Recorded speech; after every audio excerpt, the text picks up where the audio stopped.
Hi, I'm Lara Waldman, author of Money Manifestation Mastery. And today I'm going to speak about spiritual bypassing, the dark side of the spiritual scene.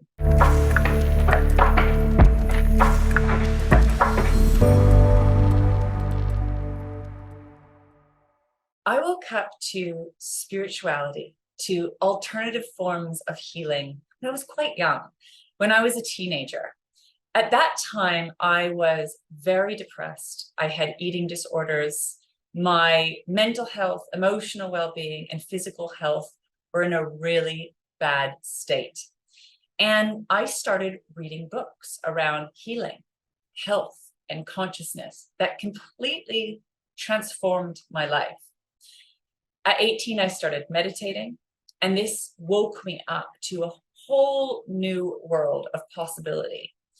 And by the time I was in my early 20s, I had discovered work as a healer and a spiritual, I'd started to work as a healer, a channel, and a spiritual coach.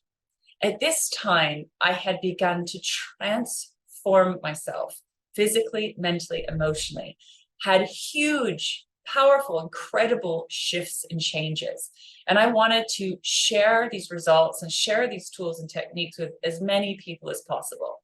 It's completely life-changing and absolutely beautiful. I don't want to take away from any of this because I still use a lot of the tools and techniques that I learned over 25 years ago now. I've been in this game for a long time, professionally for over 20 years and personally for over 25 years. There's so much gold and so much beauty within the alternative scene of health and wellness. But there is a dark side here that I want to talk about today. This is something I've been thinking about for years, and it's really, really important to talk about. And I want to talk about it through my own personal journey and share what I see out in this scene. Because what I see is a lot of unintentional hurt and harm.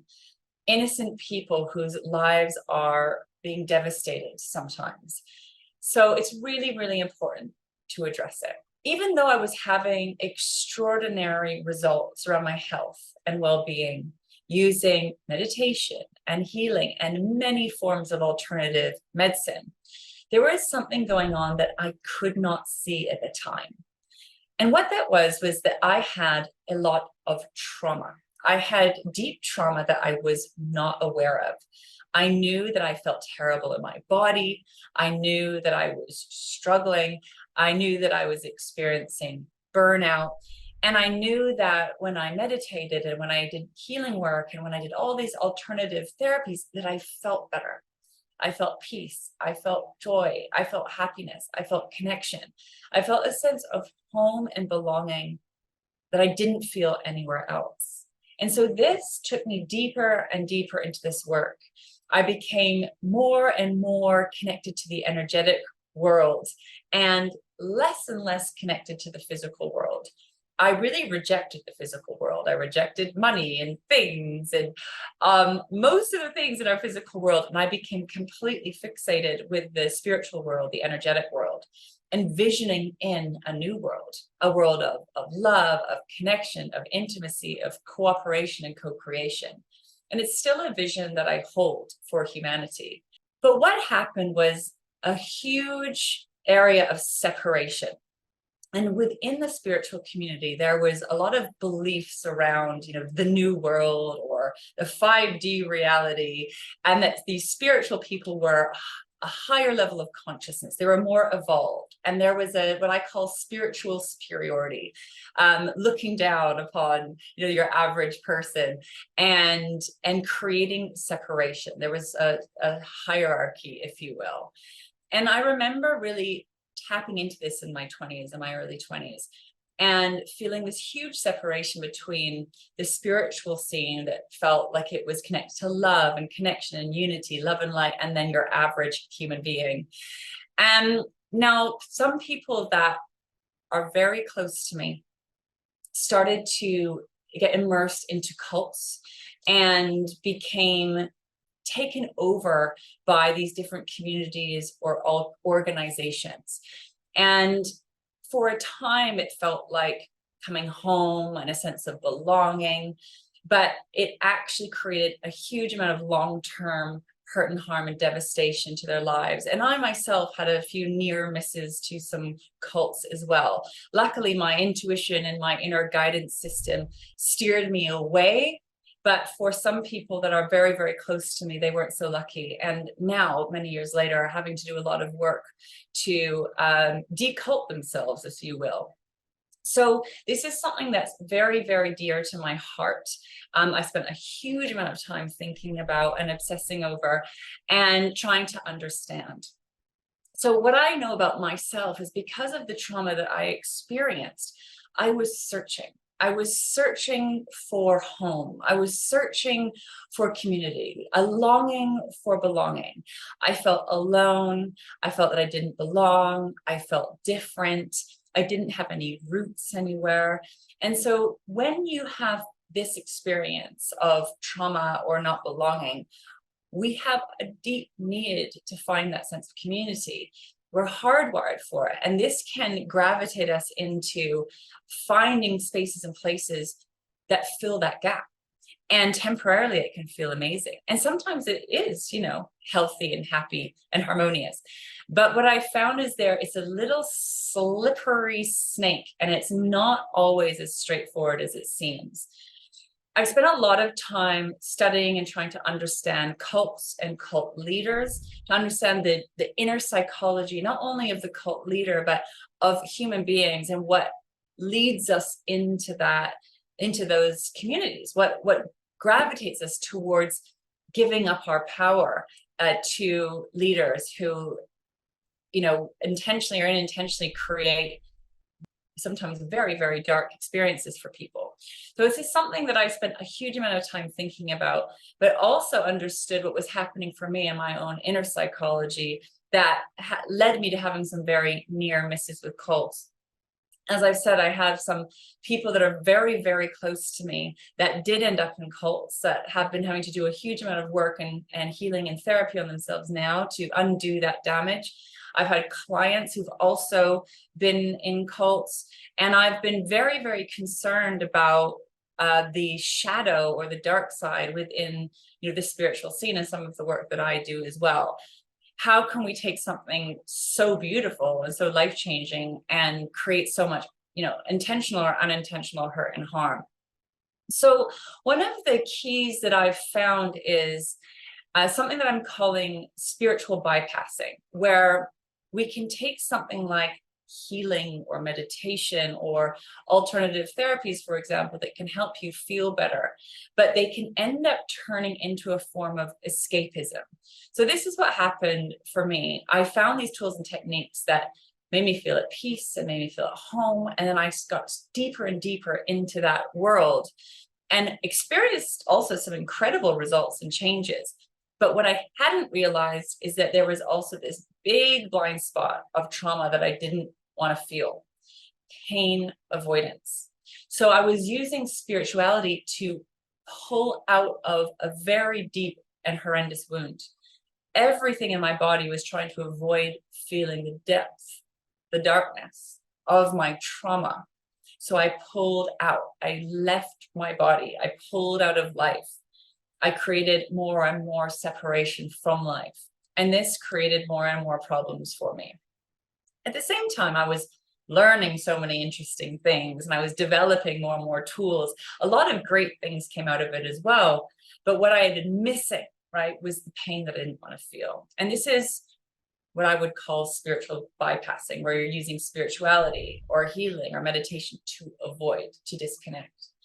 Now, there was a time where these spiritual tools saved me. They literally saved me. I would not be here without them. They transformed my life. But later down the line, those same tools were actually creating a lot of problems for me. They kept me stuck because I wanted to bliss out. I wanted to move into light and love and peace and harmony. And I didn't want to feel any of the hard stuff that is part of life, that is part of being a human being.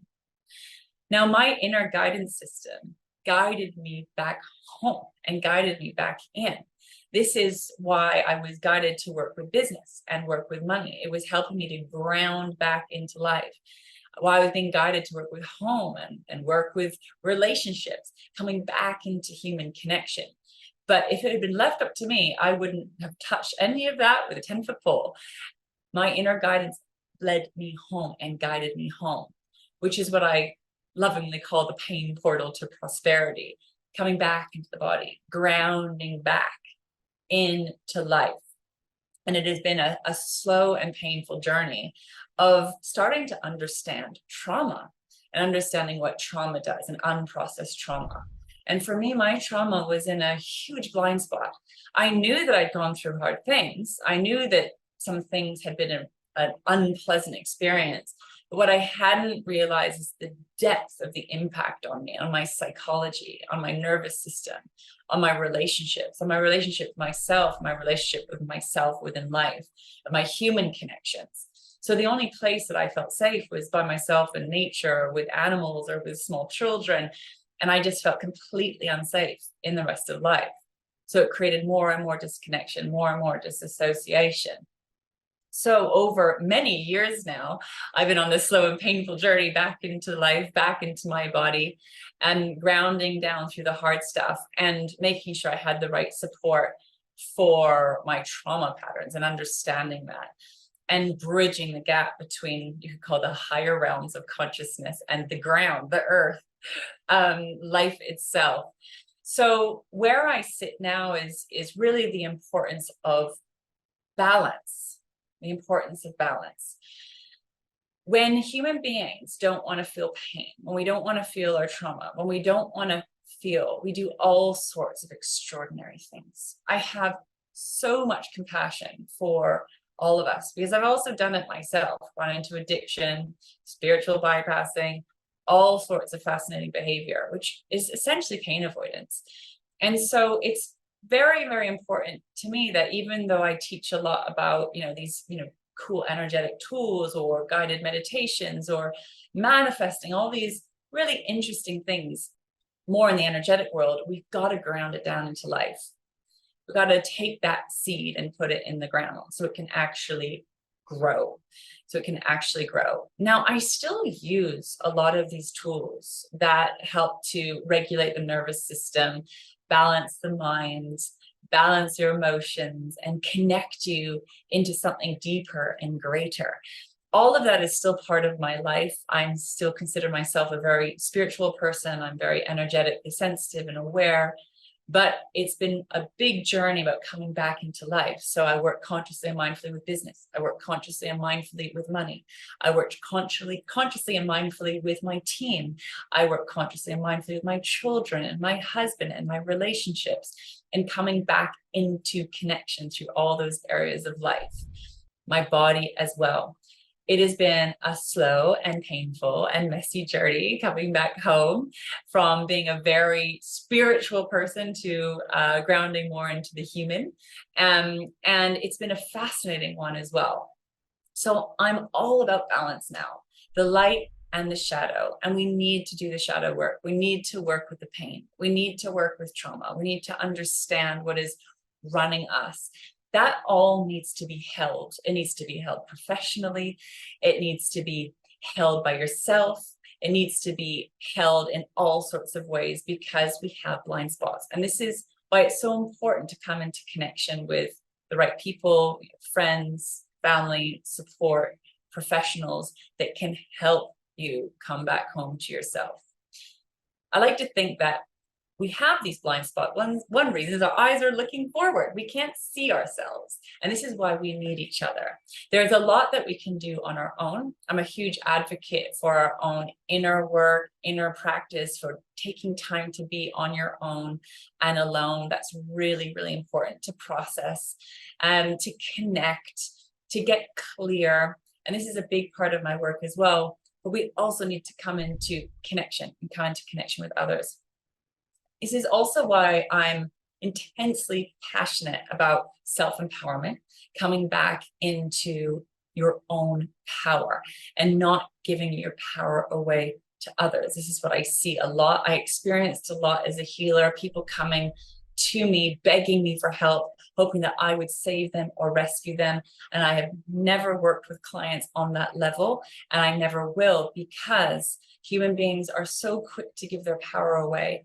And yes, we need support. It's really, really important to be vulnerable and to be humble and to acknowledge that you need help and need support, but not from a place of disempowerment, not from giving your power away to someone else. Someone else will have the answer. Someone else will save you. Someone else will fix you. Someone else will rescue you.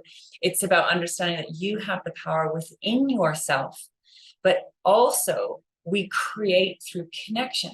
You are not an island. We also need each other. So we need to be connected to the right people that are going to help you grow and evolve and create the life that you truly desire. So there is a balance, right? The light and the shadow, the energy world and the physical world, which is also energy, the more dense energy and the more unseen energy, they all work together. The key is if you are exploring the spiritual realms, to also remember the human realms. You are a human being having a spiritual experience, or a spiritual being having a human experience, that both are true. One thing I like to work with very consciously or mindfully is the impermanence of things. So really connecting to death, really connecting to the fact that we are having a very temporary experience, that this body, right, this life is a temporary one. To remember the cycles of life and death, that is one that really helps ground me back into life. But also on a soul level or an energetic level, that part of you perhaps is infinite. I don't know, but I have a sense that that part of you may also live on, perhaps. So holding both, holding the nuance of the temporary nature of life and holding the nuance of the infinite nature of life, and that all get to exist together. So for me, this is about balance, integration, thinking about the roots that live underground as well as the life that lives above ground. There is the seen world and the unseen world, and both exist at the same time.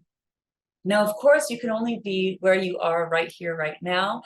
You have to honor yourself on your journey. This is not perfect. This is messy, and part of being a human being and part of life is the mess of it. It's hard, it's challenging, it's painful. And through spiritual practices or healing modalities or the manifestation work that I teach and facilitate, we can also create beautiful experiences. We can create art within the pain. We can create more beauty within the darkness, and both get to exist together side by side. I still hold visions for what's possible for humanity.